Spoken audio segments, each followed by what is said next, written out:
everyone, I'm Liz and welcome back to my channel. Today is day one of classroom setup. I live a little further up north, so we haven't gone back to school quite yet, and I started classroom setup a little later each year, and this is year 8 for me. I teach preschool through 8th grade art, and I also have some adaptive art classes with students with special needs who need some more fine motor skills. So first order of business, I got some of my supplies, but not everything, so I just want to see what is here so far and what I'm missing. I have about half my supplies, I would say, at this point. So we're just unboxing those and checking out to see what we have. I like to set them all out on a table first and then kind of organize them from there. Some of them I'm going to organize into packs, especially for my smaller students, younger students at the beginning of the school year. They kind of start on the floor with me and with their own little kits while we're learning to use our supplies and while I'm learning to see who might need some maybe adaptive scissors or adaptive pencils. So I'll show off some of these supplies to you. Like we have some tempera paint sticks, some adaptive scissors, some loop scissors that have a thumb hole in them. So they're kind of in between a loop scissor and a pair of lift scissors. Painting paper is going to go right in the drawer. Towards the front of the table, you can see some pencil cases. I'm going to use those for my preschoolers at the beginning of the school year. They're going to have their own little case. This is a different kind of lift scissor for a student who will use like one hand at a time. So we talk about these as block scissors in my classroom. I got some refills for my markers, some colors that go very frequently like our school colors and blacks and reds. Some drawing paper is going to go right in the drawer as well. Easy access for me, and then my older students will get their own paper out because they work in a little bit more of a studio centered layout. So let's check out some of these supplies.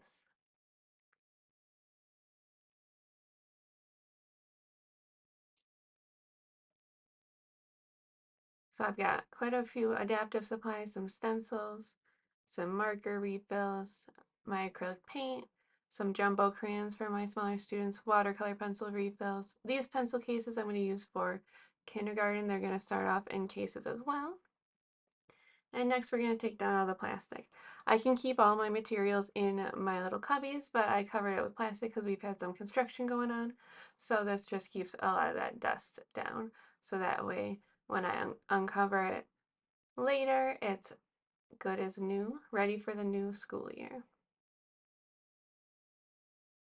I'm hold on to this plastic and reuse it every year. While I'm getting ready, you can see I'm using Classroom Screen. I have a video on that I'll tag. I love Classroom Screen even when I'm just working in my classroom, but especially when I'm working in my classroom with kiddos. And then I'm watching some setup videos myself here. I was watching Elementary with Emma, I believe it is, and then I was also watching Elementary in the Midden. Even though they're fully elementary, and elementary art, I really enjoy watching how they set up stuff and how they manage material for students, and also it gives me ideas of some content that they might have in their classrooms as well. So it'll give me kind of reminders of where different grade levels are at since I don't see them in their classrooms working on those skills all the time. So I really enjoy watching other YouTubers that aren't in my content area. Here I'm setting up my early finisher area. I'm kind of moving it this year because I noticed my students really like to use a lot of floor space for that, and we didn't need to spread out this much into this space this year, and I took out one of my personal desks and put more of my stuff in my office, which was really nice. Next, we have our table caddies. Each table gets its own color, so we have our rainbow, and then sky blue and lime green. I use gray. My small table in the middle uses pink, and there's a teal table, and then you'll see in one of my other setup videos or my classroom tour. Let me know if you guys are interested in a full classroom tour, kind of how we have our different areas set up and how I organize a lot of the other supplies the students don't use daily.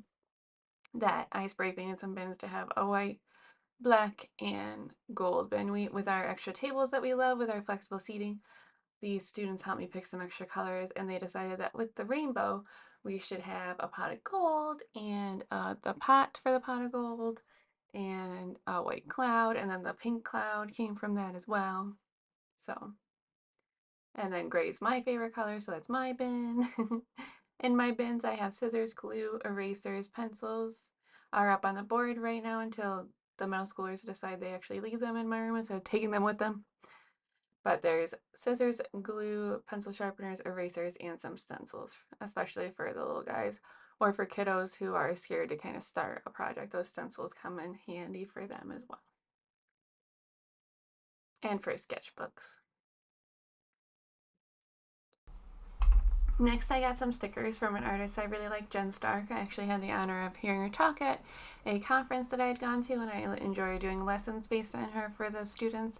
It's a really nice way to have the students use a little bit more organic scissor skills and maybe some paint dripping and also some color theory. And I got these stickers and thought they'd be a fun way to kind of spice up my mirrors and also to get some more relevant artwork and contemporary artwork into the art room. We often have posters that are history related, but this was a fun way to get contemporary artwork in there. Next, we're going to pack up some preschool bags that I discussed earlier. So I've got my beginner writer pencils. These are left over from a couple years. I don't have to purchase these every year because the students just use them towards the beginning of the year, and then I kind of gauge who can transition to a larger pencil and switch them out pretty easily. So each student's going to have a little bag to start with so they can transition to the supplies that are most accurate for them at their own pace, but still have their own bag, which is nice, and then that way they can work around the room. And I usually have these students because I have furniture that is used from preschool through 8th grade and even through high school, depending on what study hall I have and what extracurriculars I use. So sometimes with students' little bodies, it can be hard for them to transition to my big furniture right away. So we start out on the carpet to learn more of our procedures instead of learning a ton of procedures at one time. So they'll start with these and moving around the room with clipboards, and then we'll transition to our tables with our caddies throughout the year. And I can do more of a video talking about how we do that and kind of updates throughout the year. If anybody's interested in that, leave me a comment down below. In their bags to start with, they're going to have a name tag and large jumbo crayons and a pencil to start with. Next, we're going to load up some kindergarten ones the same way. They're going to have an eraser, a regular pencil. Some kiddos might switch out for those beginner writer pencils, but we'll see who needs what. And then they're also going to have some jumbo crayons here as well. And like I said, I'll transition these supplies to more traditional supplies, and then we'll transition to our caddies in kindergarten as well.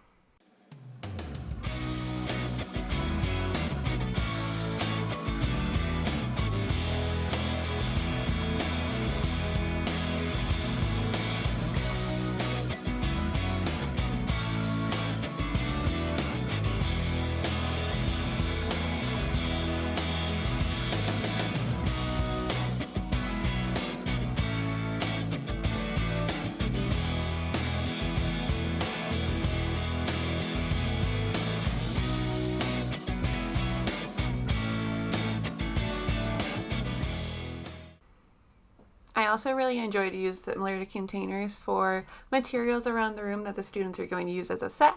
So these are the Color of the World color pencils, and I'm actually going to cut out the label to show kids who may not be able to read it or what they are if they haven't used them before. So I'm going to cut out the label and pop it right into the top. This worked really well with just some double-sided tape, and I'm actually going to end up attaching the name tags for the kindergartners this way on day 2 as well. So stay in tune for day 2 of classroom setup later this week. So I'm going to attach all these and then find a place for them over by our color pencils. Want to make sure all of our students are represented, and then we can also use these for other things as well, obviously, but just to give them an idea of what they're typically used for, I'm going to pop the label right in for these.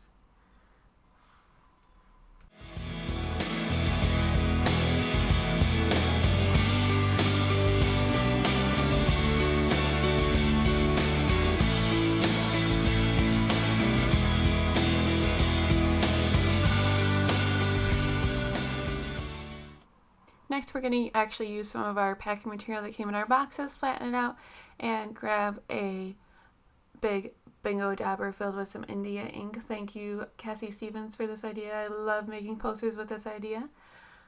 It's a great way to draw them out with. Great tool to draw them out with. And I'm just going to make some big welcome back banners and back to school banners for the kids. This is a early finisher activity that I do all the time, and I'm just going to have them ready for whatever group needs it, because you never really know the pacing of your groups or if a group's going to show up early or late with the first couple weeks of school. So I'm just going to make these real quick on a couple of those pieces of packaging, and it's a great way to reuse those pieces of packaging as well. It's also a great way to pop up some artwork in the halls the first couple weeks of school.